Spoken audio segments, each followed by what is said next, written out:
Hey guys, just thought I'd come in here, do a little update on where I'm at, what I'm doing. I got a lot on my bench. It's a mess. Um, but I thought I'd come up here and just give it an update. So kind of stalled out on the 55. This is the USAG build. And the reason I am is because I'm going to go a different direction with it, and I'm waiting on parts. So I'm waiting on wheels and so on and so forth. So we'll get to that one when those parts come in. Another thing I've been doing is this is a commission build, but been working on this one, trying to make it as real as possible. What I decided to do is I decided to weather it a little bit. So I've weathered the frame, and all I really did was dry brushed, painted it black, and then I dry brushed, like I think it's XF60, Tamiya XF60. And then I dry brushed Tamiya XF64, which is like a sand color and a dark red brown color. And to give it that rust, kind of worn appearance, if you look here, kind of gives it that appearance. And then I'm just now kind of dipping my toe into this weathering thing, and I bought 2 products to help. And these things are awesome. If you've never used these things are just, the armor guys use these, but I thought they would be really useful for the idea that I have for that truck. And I used them on the frame. And if you're not familiar with this, look them up. There's plenty of videos online on YouTube about these products, about the rust streaks and the rust grime. And it gives you a picture of what it's going to look like on the side of the bottle. But AK's weathering products, I think, are some of the best in the industry. And how you use these products is it goes on pretty dark, but you wait for it to dry, and then you use their white spirit, which is basically enamel thinner, and you kind of thin it to that appearance that you're looking for. You're going for something like that. So those are really good products. They have a fuel grime, which I'm going to get, and they have a bunch of other ones that are really useful. So, but back to that truck. The truck, I've got the frame done. This is the mount for the actual snowplow. And I'm going to get around to getting that weathered. One of the things I like to do with these vehicles is I like to sand the tires. So those have been sanded all the way around. So always sand your tires all the way around. So it gives it a really good, authentic look. I learned that from Mr. Don Yost, God rest his soul. I've stripped the wheels because I want them to have that rust look. So I'm not sure what direction I'm going to take with these, but I'll figure it out. Got the wheel backs all taken care of. It says that these centers should not be glued in, but I don't want the wheels to roll, so I'm gluing them in. So that's it for that truck. We'll put that off to the side. Now I'm working on the 41. The 41 is interesting. I've kind of taken 3 swings at this truck. And what we're talking about is this model here. And I've kind of taken a couple swings at this truck. I have a vision in my head, and I'm trying to get there. And this is a way I chose to do it. So what I did was, if you recognize this frame, most of you guys that are hard model hitters will recognize this frame. This is the 41 Willys frame. This is from the Street Rod. So what I did is I cut off the A-arms, and then I cut it right down the middle, and I used extensions to fit the wheelbase. So here's the actual fender assembly. So that's how it's going to look. So I cut out this center here just to have room for the motor. I will be cutting these off because I need the room.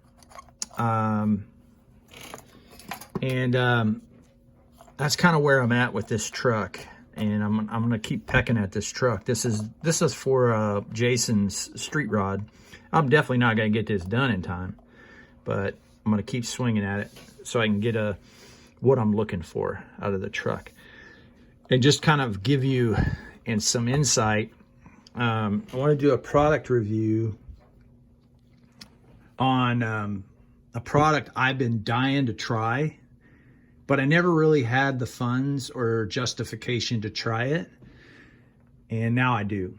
So I am a big fan of metal. I like metal on all my models to some degree. If I can get metal wheels, I'll get them, because the level of authenticity or realness that you get from the metal wheels is just really worth it. It's really hard to make plastic look metal. So Dancing Bear products, they specialize in metal wheels. They're expensive, but you get what you pay for.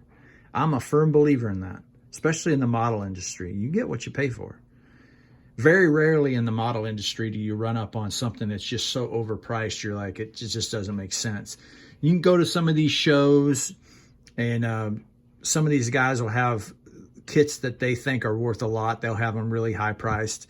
But when it comes to products and aftermarket products, very rarely do you run into that.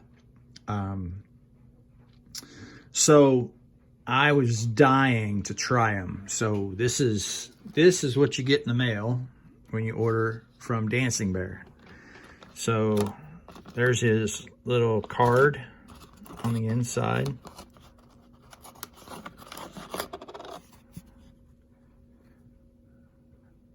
And that's his website address right down there. And then he sends you a couple stickers. But I told him, he asked me, he said, what I wanted the S71 wheels, which is basically this wheel. This is how they come. See if I can get you more in there underneath the light here. I mean, that is detailed as you can get when it comes to a wheel. And want them anodized black. And then the backs, they just have that little insert for your male end. And look at the backs on the inside. It just does phenomenal work. I mean, they just look so good. So he asked me, said, what wheel do you want them to fit? Now, he doesn't do tires. He just does the wheels. So I told him I want him to fit the Willys Pro Street back tire. And that's what he came up with.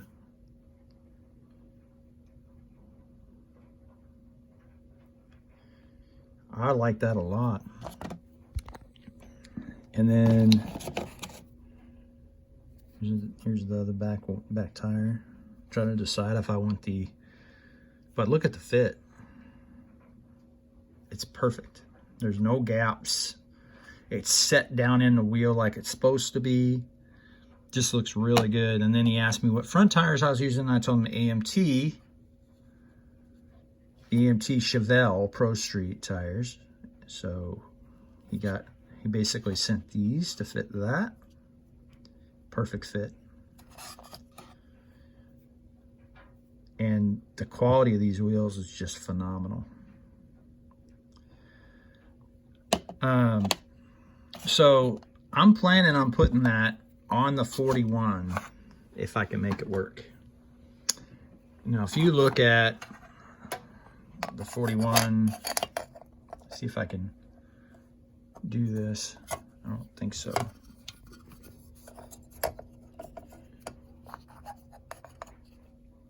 That looks really cool. Just like that. I can get that wheel up in there like that. And that would be pretty damn good. So that's the plan. And then Mr. Iceman. I don't know what happened to my phone.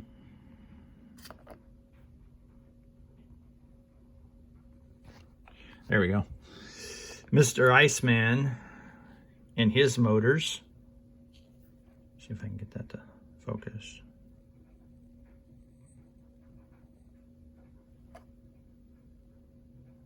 No, it's not focusing. So this is the what is this? The Coyote Gen 2. Get it in the light a little bit. That is pretty. That's a really good job. The quality, the detail. Really like it. The only drawback to this motor, he didn't supply an air cleaner with it. So it's not really realistic. So, but